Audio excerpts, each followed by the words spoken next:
Hello, everyone, and welcome to this week's Global Intelligence Update. And as always, we've got a great guest with us. So, joining us today, if you don't know who he is, Dovi Stern, who's joining us from Cape Town, myself as well in Cape Town. But let me just give you a quick overview of who is Dovi. So, Dovi is a wellness architect who turned pain into purpose and now designs blueprints for human transformation. He's the guy who walked out of hell with a whiteboard and a framework. A stage 3 cancer survivor, 9 hip replacements, 2 knee replacements, and 1 leg down, but never a step behind. David doesn't speak about resilience from theory, he lives it. Armed with ancient wisdom, cutting edge neuroscience, and a rebel's heart, he helped people create a new way of being so that they can live from the experienced self rather than the remembered self. His mission: wake people up, break the loop of autopilot, and help them think clearly, choose consciously, and live deliberately. Dovi, welcome. Such a great Cool. introduction, and we're really glad to have you here. Thanks, Chris. Thanks for the intro and morning, everybody. Great to see you all. Wherever you are in the world, if you're in the southern hemisphere, I hope you're well and warm. And in the northern hemisphere, I hope you're enjoying all the sunshine and warm weather. Yeah. So David, the floor is all yours. Great. On way to here. Cool. Let me share this. Okay, great. Cool. All right, so I can just see here. So today I'm going to talk to you about something called creating a new way of being. And I want to start with the end in mind, and we can take questions and stuff anytime you want. Just put into the chat. So, creating a way of being. This is me in my end state now. So, I'm sure, like most people on the call, we all have our things. Some of you may be into collecting art. Some of you may be into gardening. I got into the young age of collecting prosthetics from 13 years old. So I've got quite a good collection so far, and that's not all of them. I've got some of them in the cupboard at home. But as Chris said, I help people basically break free from autopilot to help create a more conscious life to live by. And what I'm going to present to you today is what I learned when I started out at 13 years old when I was diagnosed with cancer.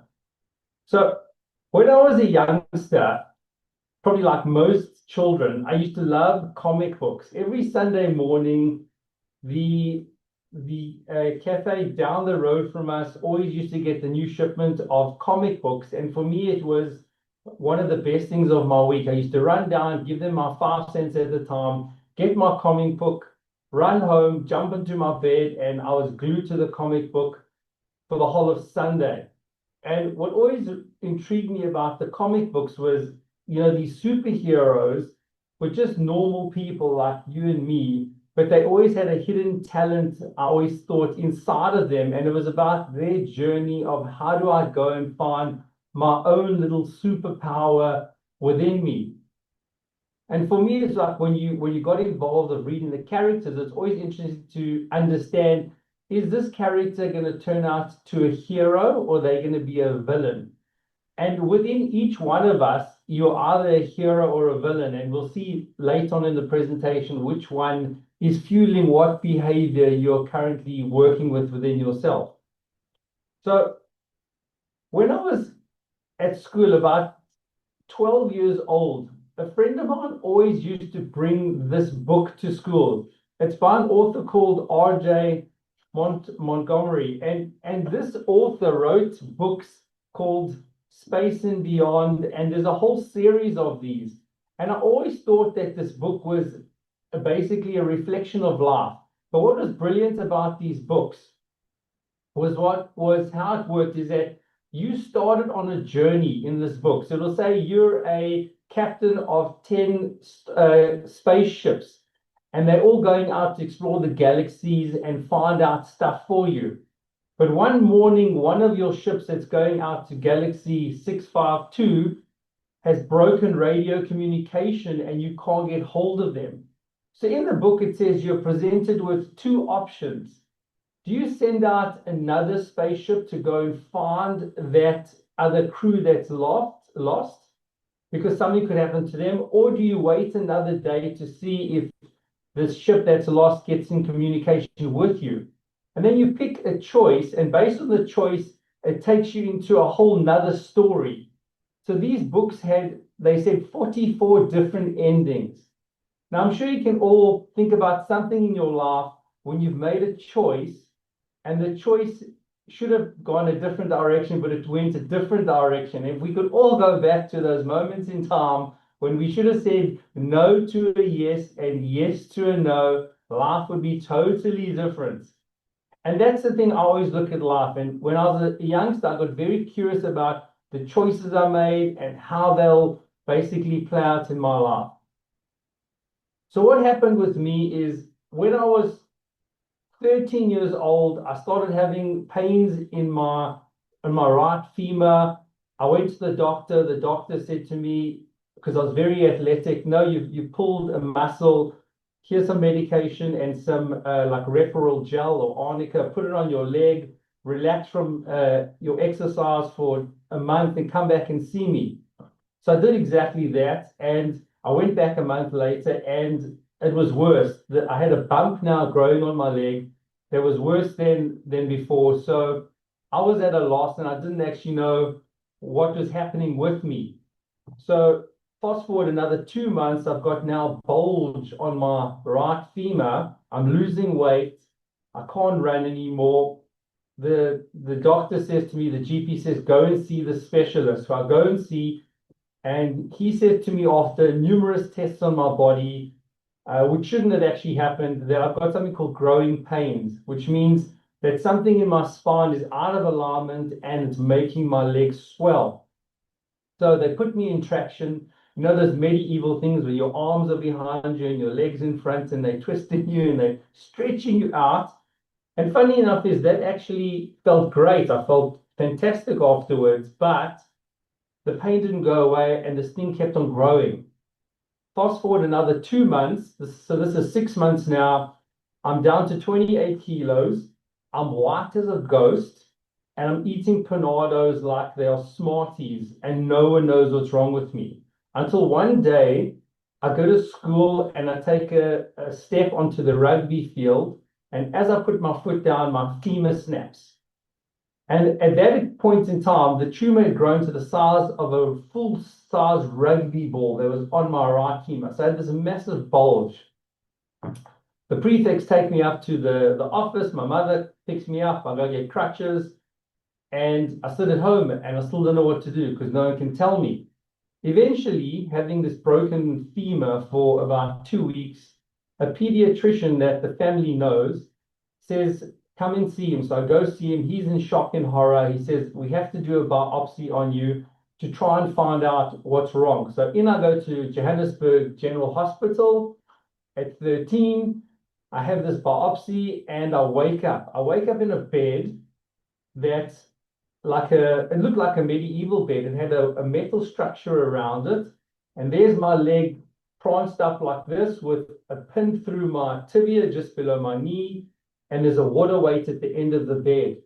And I'm waiting to hear the doctor walks in. His name's Richard, a wonderful guy. And he says, Dovi, listen, we know what's wrong with you. So I'm like, fantastic. Fireworks going off in my head because I haven't known what's wrong for the last 6 months of my life. He said, you've got something called a Ewing sarcoma, which is aggressive bone cancer. And he said, unfortunately, you're already in stage 3, which means besides it being in your femur, it's in other organs in your body. I said, okay. Like being 13, I didn't really understand what that meant. And then he said to me, you've got about 5% chance of living because it's at such aggressive stage in your body. So I didn't understand what that meant either, being 13. But when he told me my hair was going to fall out, I understood what that meant, and that crushed my world. So the cancer wasn't the problem. Losing my hair was the problem at the time then. But Richard said to me, you're going to spend 6 months on this bed because I was in traction. And what happened is when my femur broke, it created something called a parrot fracture. So it grew to like a parrot's beak. So I sat in that bed for 6 months, basically just existing and figuring out what I had to do. And that's when the light bulb moment hit me, because I was lucky enough to get brought up in a family that was half, I could say, into alternative practices and into, I should say, Buddhism and into meditation and things like that. That I thought about my comics and my books of how can I help myself, because the doctors are just leaving me on the bed for 6 months. So every morning when I'm sitting in that hospital bed, I had to make a choice.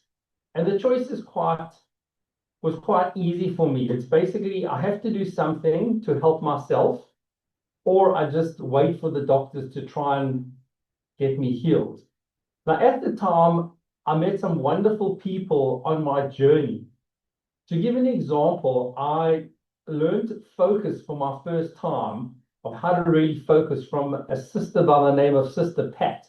Because one day I'm sitting in the bed and they want to do a bone marrow a transplant on me, but they needed to test something in my spine. So this involved sticking needles into my spine. And I was breaking down and I was sweating, and Sister Pat walked in like she just arrived from a mindfulness retreat, so calm and so relaxed. And she taught me the process of how to get focused and breathing. So I met wonderful people, I think, that definitely helped fuel my way of surviving.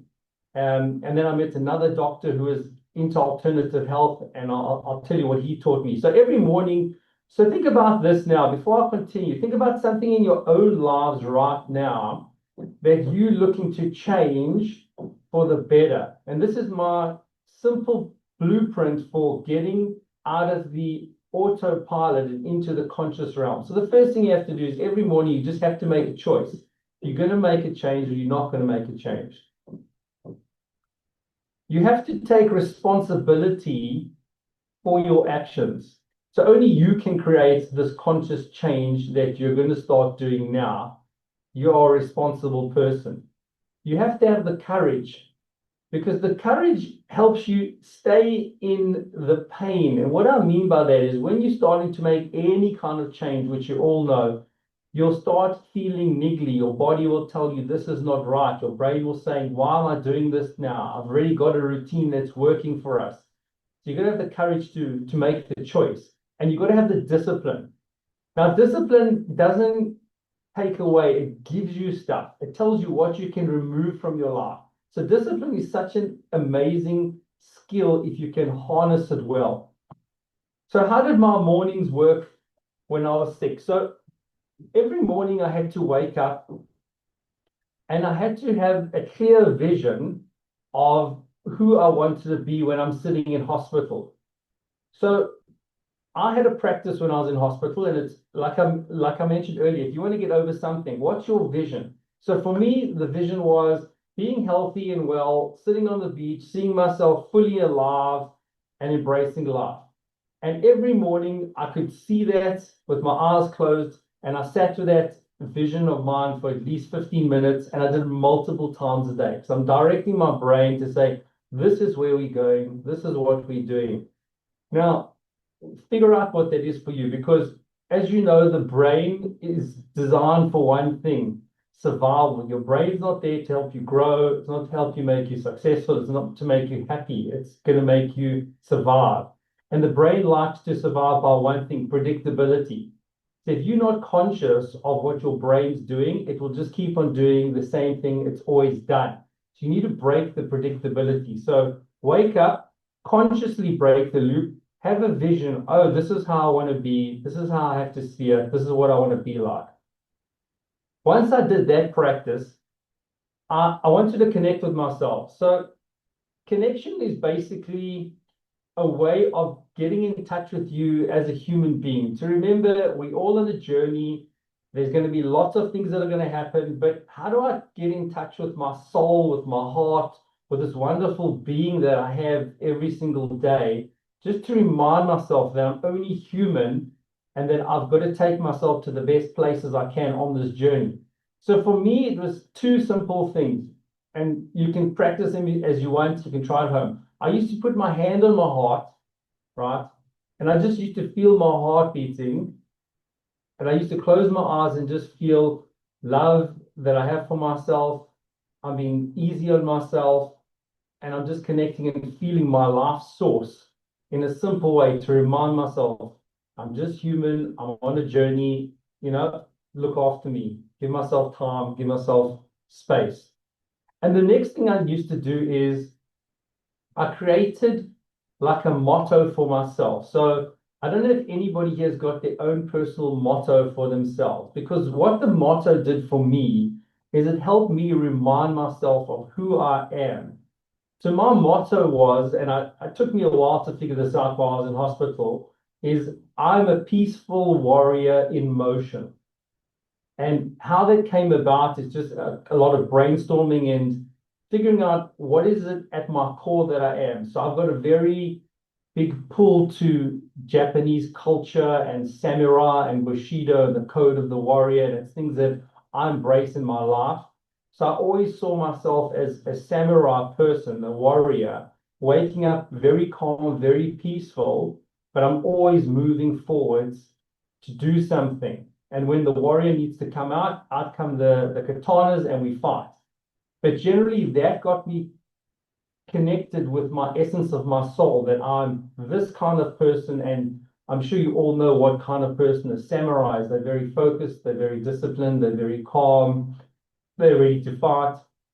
So it kind of grounded me in who I need to be every day on this journey of basically beating this cancer and all the other challenges I've had fought. So I encourage you all to just connect with yourself every day when you wake up, feel your heart, and figure out that motto it is for yourself to get you grounded in who you are. Otherwise, like I mentioned, the brain takes over and you become the same person you were every other day, which I call the remembered self. Not living from an experience, you're living from a remembered brain. After you connect with yourself, it's so important to, we all energetic, emotional beings.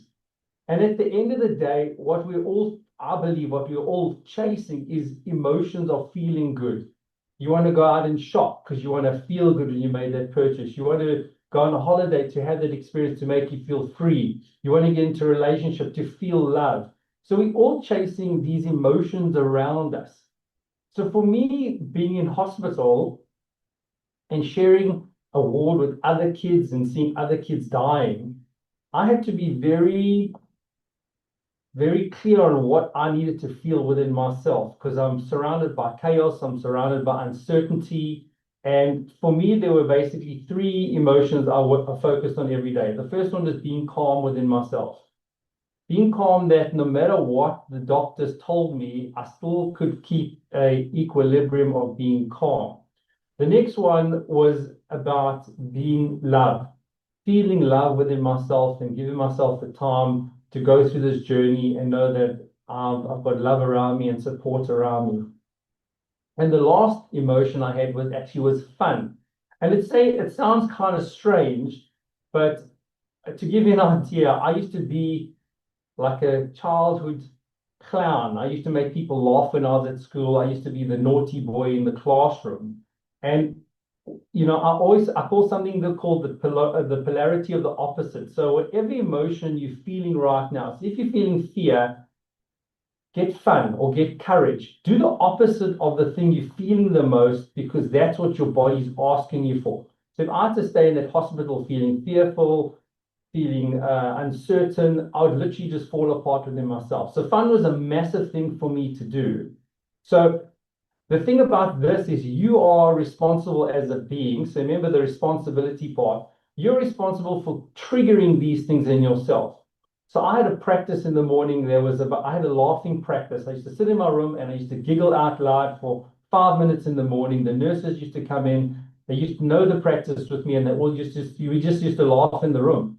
And that's the thing, is that you're in a situation where you've got people dying around you, but you're not letting the external triggers, which I'm going to talk about, get into your head, because you are creating all these triggers from inside out.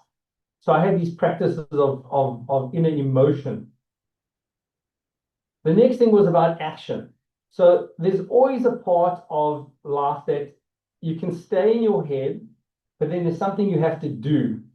You have to bring it into it. So there's a model that they talk about, the be do have model. So we all beings in this world, and there's a state of being that we are in, but we need to do stuff in order to have an outcome sometimes. So for me, my actions were every day. I used to sit and meditate for 3, 4 hours a day. Remember, I was stuck in a bed. I had nothing around me, just a concrete room with a window looking out into a concrete wall. Didn't see sunshine, didn't see any light. I was in like the fifth floor, but the thing around outside the window was like a corridor. So there was no sunlight. And I used to sit with my Walkman on every day, meditating. And what I mean by meditation is I wasn't trying to quieten my mind and be silent all the time because everybody's got their own way of meditation. My idea of meditation was focus on my breath in and out all the time to get just calm within myself and then just be very interested in seeing what thoughts popping up. And when that thought came up, I had to kind of figure out what is it trying to tell me. And the more I worked with the thoughts that come up, I tried to detach from the emotion that were giving me. So I'm sitting in bed, I'm meditating. Oh, I'm scared of having injections today. Okay, what is it about it? And I tried to make sure that I could detach the emotion from the trigger that's getting into my head so much. So I didn't let the trigger control my emotional state.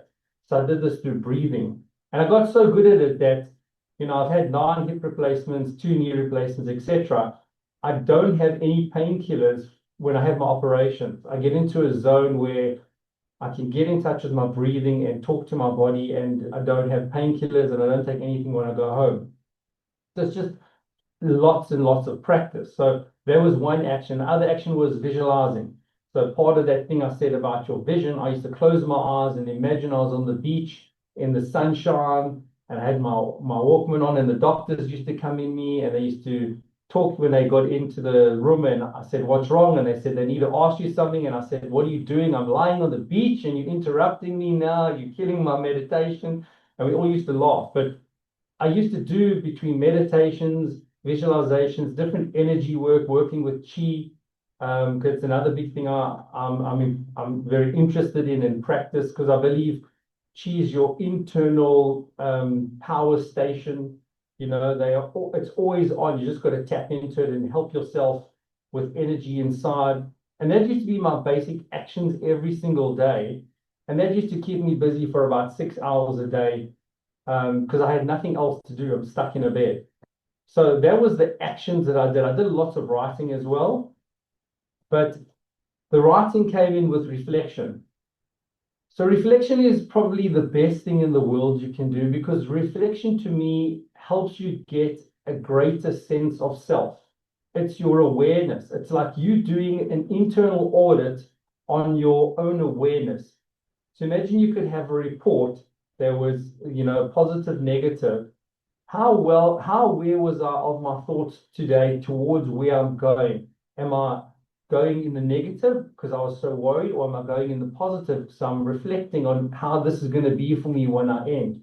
So I did lots of reflections, writing out, and just getting to know myself a bit more because the brain does amazing things, as you know, and it takes you on these wonderful stories. And I'm sure you can all relate that something happens in your life and your brain goes and you start creating the story, and the story becomes a drama and nothing else has happened. You're still in the present moment, but you've literally gone and you've created a whole novel now of drama that hasn't happened. So I always used to ask myself at night, could I have done better today? Or why will I fail tomorrow?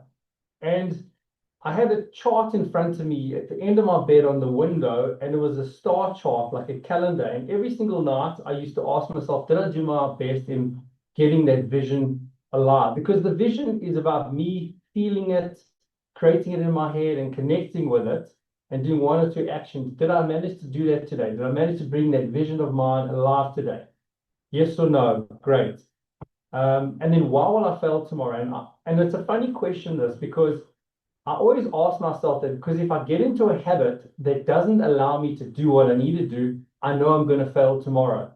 Because your brain's designed to build routines and habits because it saves energy by doing this. So that's the brain. The brain loves efficiencies, but you don't get true efficiencies by saving energy. You get true efficiencies by aligning with yourself every day to connect with that person that you want to become. So we'll all know this if you're trying to get into to exercise more, if you're trying to get on a diet, if you're trying to break a habit. If you will fail tomorrow if you didn't manage to do it today, what's going to change? So those two questions to ask yourself. And the last one that is really interesting is this was my practice with the nurses. And I encourage you all to think about how you are with others. So one of my big things was, how am I connecting to others? And for me, at the young age of 13, I used to have these laughing sessions with the nurses in my room, but as well in my bed, I had this metal frame, which I mentioned. I had all my different hats on the top of the bed because I used to wear different hats when I pulled out my hair. And I had the hat with the clapping hands, and I had a beer hat. And what was interesting is I always asked when the nurses came into the ward to either change the drip or see how I am, I always asked them to pick a hat and put it on and look at themselves in the mirror and tell me what they see. And they always used to laugh at themselves.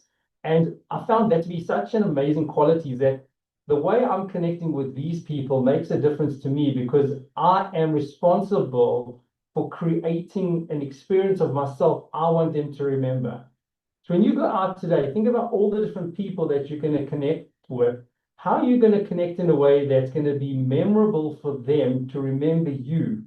Because I think that's where we fail as human beings, is that we don't think about, we always got, or I myself have got high expectations of people. So I'm always wondering, what's this person going to give me to experience them?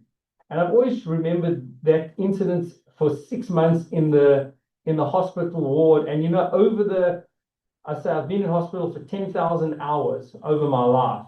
And every single time I go into the hospital to have a procedure, I make friends with the nurses, I ask them about their families, I ask them what they like, and they look after me unbelievably well because I just connect with them because I'm not just a patient, I'm someone here who's interested in their life and I want to know what's going to make a difference for them. So think about that when you go out and you bump into tens of thousands of people over the next few days and years. How are you creating an experience of yourself that you can connect with others? And then the big thing now is that's how we create. But why aren't we creating enough as people? And I'll tell you why. Because we don't like discomfort. I mentioned earlier, the brain likes to keep you safe and will do whatever it can to keep you safe. And it's exactly like this little chick that's being born here. It's on the top of a tree here. It's looking out and seeing down there is about 15 meters down, thinking, I'm comfortable in my little house. If I jump out, I don't know if I'm going to die, but I'm not willing to take the risk because at the moment it's nice and cozy in here and I can see everything from out there. But the two things that happen, like I mentioned earlier, is we all have a story. Now, if the story becomes the narrative of your life for keeping you comfortable in comfort, and what I mean by that is whatever you're trying to do. So I work with lots of people in, I should say, different spheres, whether it's corporates, whether it's people on life-threatening illnesses, and so many of them in the life-threatening illness stuff. I say to him, what are you doing? What's the story you have? The doctor said to you, you've got cholesterol and you're going to have a heart attack if you carry on eating cheeseburgers. They continue eating cheeseburgers because the process of moving them out of comfort to discomfort is more painful than staying in the place they're in, and the story keeps them there, that they land up having a heart attack. And these are true stories. So the story we tell ourselves that I'm comfortable, I know what's happening now, because when we're comfortable in our own story, we feel like we have all the control. But the truth is, like I've said to many of the patients I work with, what happens when no one can help you? Then what's going to happen? And that's when you start seeing a bit of a change happening. So I can encourage all of you, whatever the story you've created, try and change the narrative every single day about the vision you want to get to, not about what's pulling you back. The next thing is become aware of your external triggers. Now, external triggers are quite interesting because in part of creating a way of being, think about it like this. You're a character on a big Broadway play, right? Now, the props of the play are the triggers. Now, your external environment only changes 0.00001% around you every day. If you get in your car and you drive around, most of the things are exactly the same. The biggest change will be maybe a road gets closed, a building gets worked on, something gets demolished. But that's what I'm saying, 99.9% of all the external triggers are going to be the same. So you could generally say that the external world, as in props on a play, aren't your triggers. Your triggers are going to be the other characters that are sharing the set of life with you now, and they are the ones that are going to be pushing your boundaries and pushing your triggers. People in cars, traffic, people who say something to you, trigger. Your own narrative is going to be a trigger. So become aware of all these triggers around you that start making you go inwards to get that story going again. Get into a breathing meditation. When something hits you, if you have trouble with road rage, feel that emotion and just get in touch with what's really the cause of it. Because it's not the person triggering it, there's something else inside. So triggers are our biggest things. And I mentioned earlier, how many of us are villains and how many of us are heroes? So a good example of a villain. A villain is someone who's trying to save money, but spends every single day. A villain is someone who's trying to lose weight, but eats the wrong things every single day. A villain is someone who's trying to get into better shape, but sits on the couch every single day. Because being a villain, when we do the opposite, we are still fulfilling a value. And that's the thing we've got to realize as people. Values are massive things that drive us. So if you are trying to save money, right, the emotion might be your trigger because you're craving that feeling. You'll go and spend money versus you're not the hero and you shouldn't be saving money. So those are the things that our brains do. Our brains help us become villains when we don't want to move from a specific place. So we become villains. So I want to show you what happens when we do decide to create as people in our lives. We take the first leap like this little chick did here, because ideally every single one of us want to spread our wings and we want to fly and we want to experience life on a different level with untold freedom and courage and just a new outlook on how things work. And when you do this, you turn your discomfort into your pleasure, your uncertainty becomes an adventure of life, and your habits become your power. And just take in the screenshots of that, because this is the truth. When you get over something that you're trying to work with in life over years, over months, this is actually what happens. You have this massive amount of dopamine rush, this pleasure that you managed to get through it. Oh, great, I'm in better shape, or I've lost weight, or wow, I've saved. I don't feel like I'm pressurized every month. Life is not so uncertain for me anymore. It feels like I can grow and have fun now. And I feel like I'm in a place of power versus a place of being controlled by habits that have kept me back. So that's what happens when we do. And you literally become the hero of your own life. You become, like I mentioned, when I was a kid, one of these superheroes where you find this power within you that allows you to create a new way of being. So you've transformed yourself into something completely new. So the creating a way of being, I just wanted to highlight it once again. It's about making a choice every single day. It's about being disciplined, having the responsibility and the courage to make the choice, having a clear vision of what that thing is that you want to create, getting connected with yourself as a person. You're a human being, feel the emotions, feel your heart, and do some practices. The next thing is, what are your emotions that you want to feel every day? I always say there's a baseline when each one of us wakes up of a 1 to 10. Are you playing at a level 8 of emotions? So you're sitting around happiness, joy, generosity, or you're sitting on level 3, anxiety, anger, frustration. what's your baseline? And if you're sitting on a 3, great, maybe you need to move to a 4, but what are the emotions you want to get in touch with? And the next thing is the actions. What are you going to do every day just to bring yourself up that scale a bit more? Because ideally, you can fulfill all these things yourself. If you outsource them to the world to say, oh, I'm going to wait till someone's going to make me happy in a relationship, or I'm going to win the lottery, or this is going to happen, I get the promotion at work, you're going to be waiting your whole life for that lovely feeling that you can get just like that. Reflect on your life.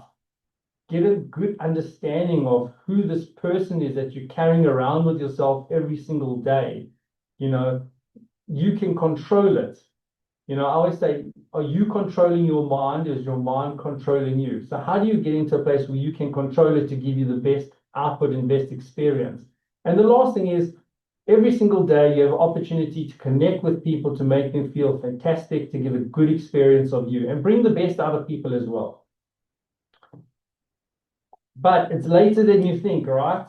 And we all have time. No, we don't. Time is one thing that's against us. So I can encourage all of you, please never say, I have time, because time is a luxury until your time is up. And I mean this in a way that you have 16 hours a day of awake time. How much of that awake time are you willing to invest in yourself to create a new way of being? Are you willing to invest 5 minutes, 10 minutes? Because it's not going to happen all by itself. So you've got to cut off a slice of time to invest in yourself. And here's the real thing. The magic you're looking for is in the work you're avoiding. It's all there. There's so much magic and wonder in you. You've just got to roll the dice and see what happens.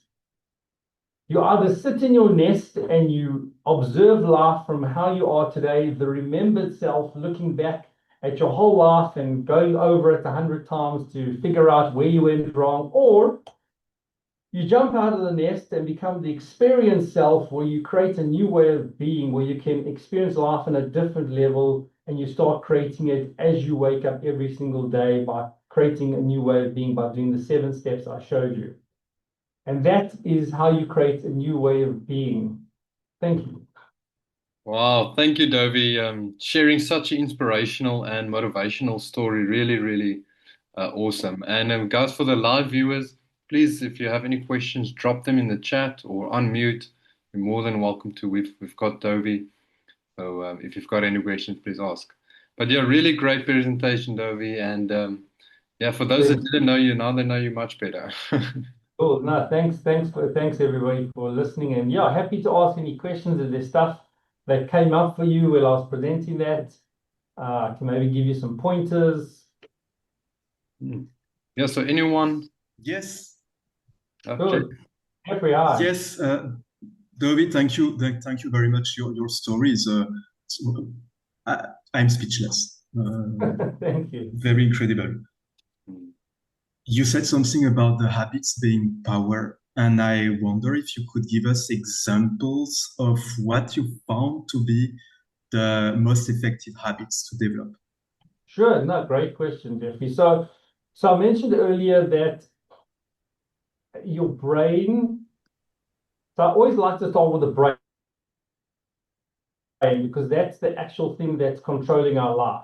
So the brain is always reliant on saving energy. So it builds shortcuts. So when we have shortcuts in our life, it saves energy. And that's what the brain's number one role is, to have predictability and save energy. So it builds these habits.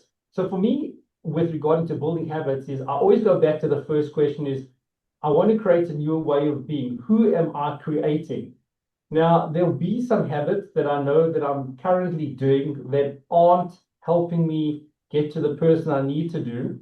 So I need to figure out what can I do to replace that habit and attach more of an emotion to the new thing I'm trying to do and make it fun and make it exciting. And if it's simple habits like having push notifications on your phone to distract you, or if it's like you're jumping on Netflix to watch TV, or there's, so I work with a lot of people who go through weight loss, and the first thing I encourage them is your environment around you is such a big thing that dictates how your habit happens. Because your computer can have a habit. You can get access to any information, and it can take you on a journey. I'm sure you've all done this. You go on something for 5 minutes, and 3 hours later, and you watch YouTube, and you watch something on your phone, and that's a habit. It's a habit of stealing time away from you because it's just feeding something within our brain, but it becomes so predictable that you know. Versus in that 30 minutes or something that you have, make sure your environment around you doesn't have the things that can distract you. And if they are around you, remove it. Put a lock on the app. Put your phone down. So I always say it's the awareness between stimulus and response is probably the easiest way I could tell you. So become so aware that if your brain's going towards your cell phone, what am I doing right now? What am I looking to do with my phone? Is it something I need to do, or is this the habit of dopamine kicking in there once more? So I think, Jeffrey, that's the easiest way I could always say is the level of awareness between stimulus and response. I have a choice, and that's the thing I said in the first thing. There's two choices. The choice is going to go, the conscious choice is going to take you out of it. The unconscious choice is going to feed the habit more, and you're just going to become lost for an hour of life. And I think it's always good for me to write it down, even to say, what are my key things that are actually not adding value to my life? And I'm pretty sure, like working with tons of people, I could say most of the things are people have lost focus. So because the world is so busy and there's so much noise out there and it's trying to get into us here, I'd probably say are the habits that you have that are taking you away from yourself, are those habits externally driven? So you need like a phone to get the habit going, or is it something within you? And it's generally an external trigger all the time for these habits. So do a little audit of yourself, of the habits. And the next thing that you could do is, on your cell phone, I'm not sure if everybody on a Sunday has your cell phone usage report. And it's a little thing that pops up on a Sunday and it says, hi, your cell phone usage was up by 3 hours this week. And then you can click on it and it says, okay, you're on Facebook for 64 hours and you're on YouTube for 500 hours and you're on WhatsApp for 300 hours. And you can actually look at that as your own self and say, wow, okay, that's scary, because I look at my cell phone report and it says to me I'm on my phone for 30 hours this week on social media. And whatever you fuel is going to get bigger. So I'd probably say, in a long way around, do an audit on the things that are taking away from your life, and become aware of what the trigger is. And if you can remove the trigger, you can get control of the habit.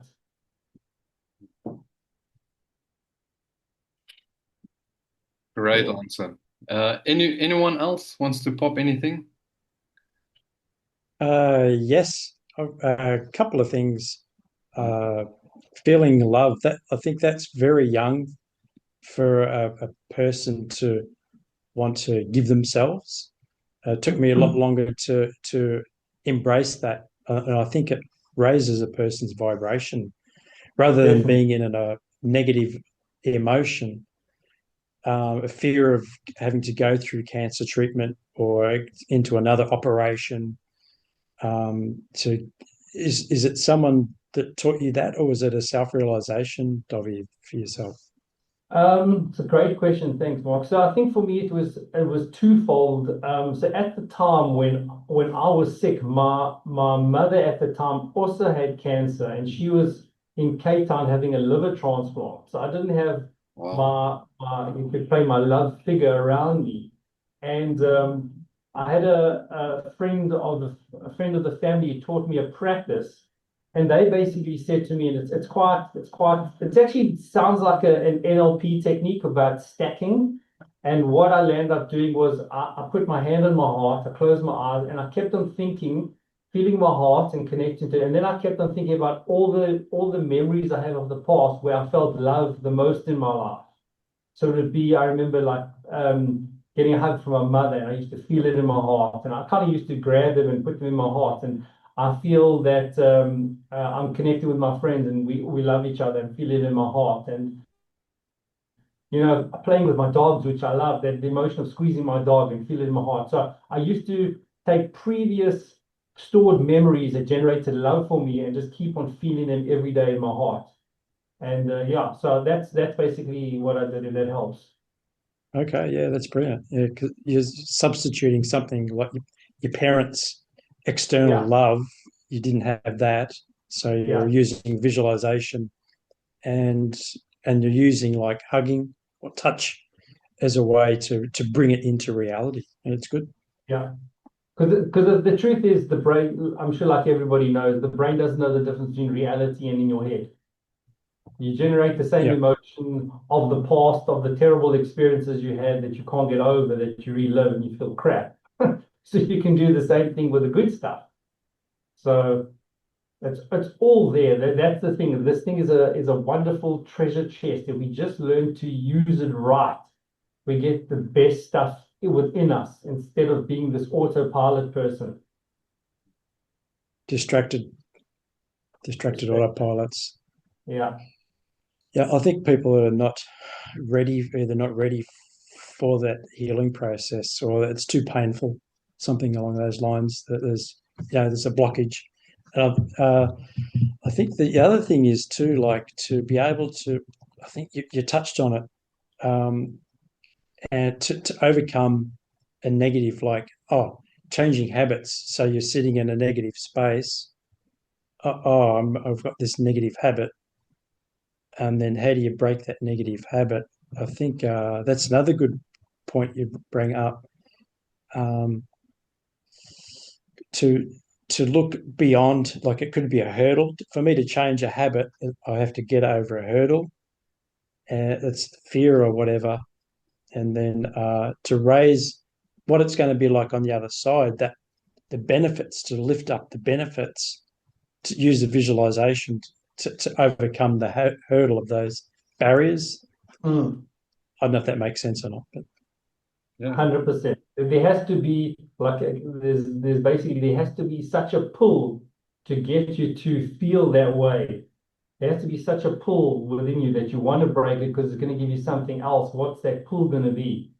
And I guess for me, that's the key thing, is to connect with that thing that you want so much. Uh, because the habits, as crazy as it is, the habit that you hate or you're trying to break is still making you feel good. Because I always go through like a conversation loop in my head, and it's kind of like, okay, this has triggered me. I go through the whole dialogue in my head, and in order to break the dialogue, my body goes on autopilot and does the habit anyway because I feel good now. So if I'm trying to lose weight, I know I shouldn't eat this, I shouldn't do this. This is keep, and then I'll go and eat something in the kitchen that I shouldn't do because it releases the emotion in my head. It gets me out of my head. I'm eating the chocolate and I feel great now, and that conversation is gone now. So I don't have to worry about it. And I think we do that so often unconsciously, whether it's, picking up your cell phone or doing something else or getting triggered in traffic. It's all these things that always this emotional fulfillment that's the last thing in the whole habit loop is what's the emotion? What's the emotion? Because generally, I think if you had to do something on habit without any emotion, I don't know even if we I don't know if you could actually do that. So it would be an odd thing. I always think there's some kind of emotion linked at the end of every habit. So if you take a step back today and think about your habits, most of them will probably be something that breaks you out of the head to give you freedom or to make you feel good or something. yeah, Yeah. very good. Cool. Thanks, Mark. Awesome. Anyone else before we end the session? Any other questions or something to share? Well, Yes, wonderful, Dovi. You're such an example. And I'm in the medical field, I'm a nurse. And when you talk about the tractions and the frames and everything, I just saw the picture. I knew exactly how you looked, how you would have looked and stuff like that. So very interesting. And it always just tells me about the mind over matter thing. I can see it in patients. The positive patients are the patients that do apply some exercise on their minds, vision, being more happy or being more positive, applying that mind over the matter, yeah, they just do much better. So you're just such a super example of that. Thank you for Thanks, sharing. Stephanie. Thanks, Stephanie. And I think just to add to you, you've got so much power because patients listen to people in the medical field. And I mean, I've worked, it's crazy. I've tried to get one of my blueprints out to oncologists to talk to patients. And so many oncologists are actually against showing what I do because people listen to the doctors and it's quite crazy. And I said for myself, when I was young, I met Sister Pat, and she was the person who literally got me into understanding what focus and breath is at the young age of 13. And that helped me more than any kind of medical practice, just because she could help me do something. So just to let you know, you've got so much power when someone's sitting there in a vulnerable state, because all they want is they just want to get out of here. So big up to you, eh? Yeah, no, definitely, and I still love it. I know the position I am, and I'm still Right. passionate about what I do in a Lovely. different way. But that's exactly what my purpose is just to understand that they don't have to just focus on this medical issue. That there is hope and there is help. So yeah, thank you for Yeah, that. fantastic. No, great. Thanks for sharing. Awesome. Yeah, thanks for that, Stephanie. And thank you to everyone that's on the live call as well, and also the offline listeners. Great session. Thank you, Dovi. Really appreciate you being here and spending some time with us. Like I said, great story, really motivational. You are really one of a kind, and we're really glad we know you. Well, thanks a lot, Chris. I really appreciate it. Thanks to all of you, yeah, for taking time out of your busy morning or night, wherever you are in the world. And I can just encourage you, just keep on creating something new and just have fun. You know, life, you can't be too serious about it. You know, we're here all to have an experience. We're all going to have stuff in our way, but it's just being able to navigate through the stuff and find a level of yourself that you didn't think existed before that is there to share and get out into the world. Oh, no, that's awesome. Thanks, Toby. And guys, we'll call that for today. I hope you have a great week ahead, and we'll see you guys again next week. Cheers, Thanks, everyone. Bye, everybody. Take Thank care. you. Ciao, ciao.